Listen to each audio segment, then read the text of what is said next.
Барлықтарыңызға қайырлы күн, берекелі асхана арнасына қош келдіңіздер. Бүгін мен сіздерге оригинал вупи пай тортының рецептісін көрсеткім келіп отыр. Арнама тіркелмеген болсаңыз тіркеліп, лайк басып, қоңырау жонын басып қоюды ұмытпаңыздар. Және алдағы уақытта тегін мастер-класс болады, сондықтан да видеоны соңына дейін тамашалаңыздар. Ингредиенттерді толық описание бөліміне жазып қалдырамын. Ең алдымен су моншасына қоятын ыдысымызға сары майды және де шоколадты салып аламыз. 100 грамм шоколад қолданамын. Кейбір рецептерде 150-200 грамм деп тұрады. Бірақ менде бір Қазақстан немесе қазақстанский деген шоколадтарды қолдансаңыздар болады. Дәмі бәрі бір болады. Енді оны водяная баняға қоямыз, осылай.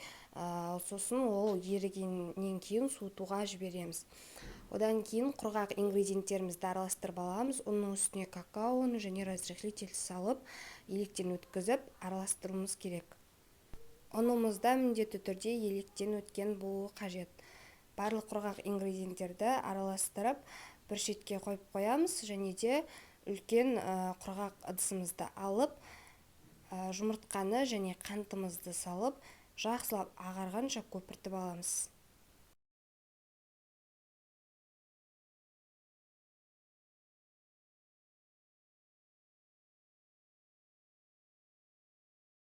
Енді оның үстіне ертілген сармаймен шоколадымызды саламыз. Міндетті түрде суыған болу керек, ыстық күйінде салып жіберуге болмайды. Жұмыртқа пісіп қалуы мүмкін, сондықтан да суытып саласыздар. Бір миксерлеп жібереміз.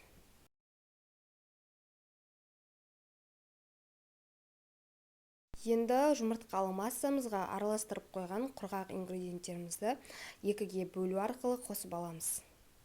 Оны шашап кетпеу үшін алдымен миксермен бір айналдырып аласыздар, сосын барып миксерді қосасыздар. Екінші бөлігінде қосып, жақсы бір консистенция пайда болғанша араластырамыз. Біздің консистенция осындай болады, қаймақ сияқты өте нәзік болу керек. Сосын біз формаға пергамент қағаздарын осылай өлшеп дайындап аламыз. 4 пергамент қағазын барлығында осылай жасап аламыз. Ал енді тестамызды кондитерлік қапшыққа салып, 4-еуін қолданасыздар. Қапшықтың 4 бөлікке 4 қасықтан салып шығасыздар. Толтырмай 4 қасықтан салсаңыздар жетеді. Немесе көз мөлшермен бөліп салуға да болады. Егер сіз енді бастап жатқан болсаңыздар, осылай мешокқа салып алсаңыздар, өте ыңғайлы болады.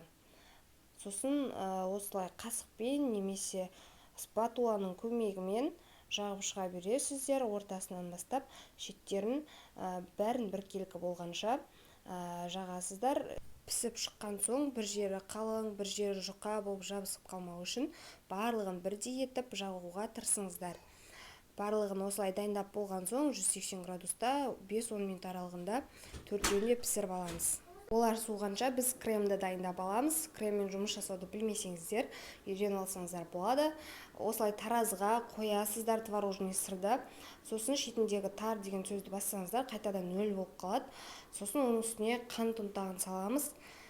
Мен електен өткізіп алдым, себебі менде килограммдап сатып алғандықтан арасында үлкен-үлкен ерімейтін крошкалар болады. Сондықтан да електен өткізіп алдым. Егер сіздер магазин сатып алсаңыздар, өткізбесеңіздер де болады.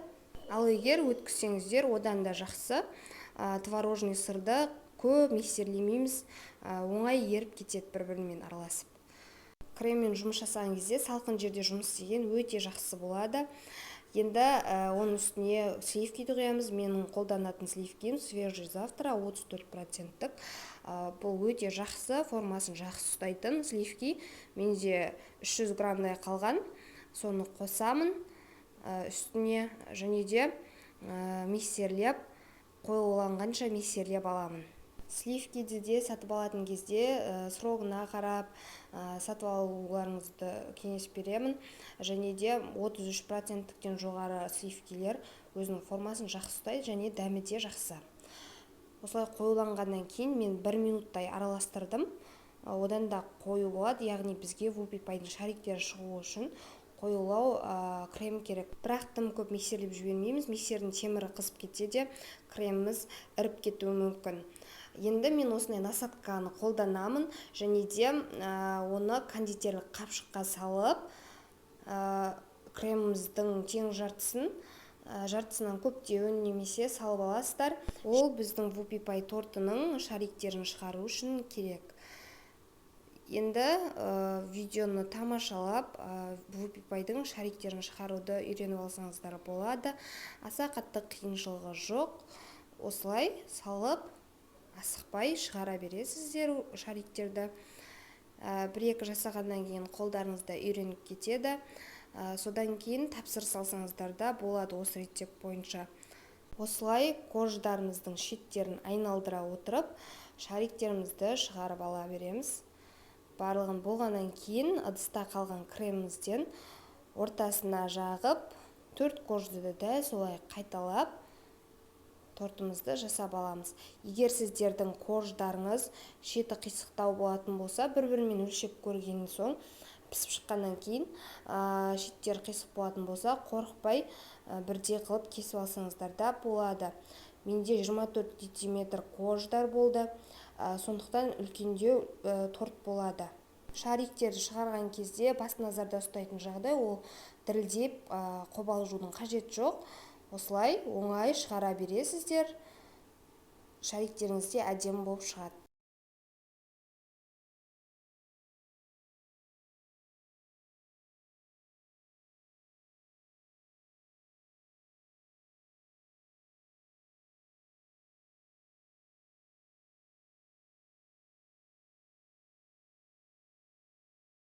Егер де менің видеом ұнаса, арнама тіркеліп, лайк басып, қоңыраушаны басып қойыңыздар. Менің алдағы салған рецепттерім сіздерге уведомление болып барып тұрады, және де Instagram каналыма жазылып кетсеңіздер болады. Мен ол жерде YouTube'да алдағы уақытта қандай видео салатынымды салып отырамын. Instagram арқылы бірінші біліп отыруларыңызға болады. Және барынша қолдау мақсатында лайк басып комментарийді аямаңыздар. Себебі алдағы уақытта тек оригинал және де тексерілген рецепттерді сіздер үшін салып отыратын боламын.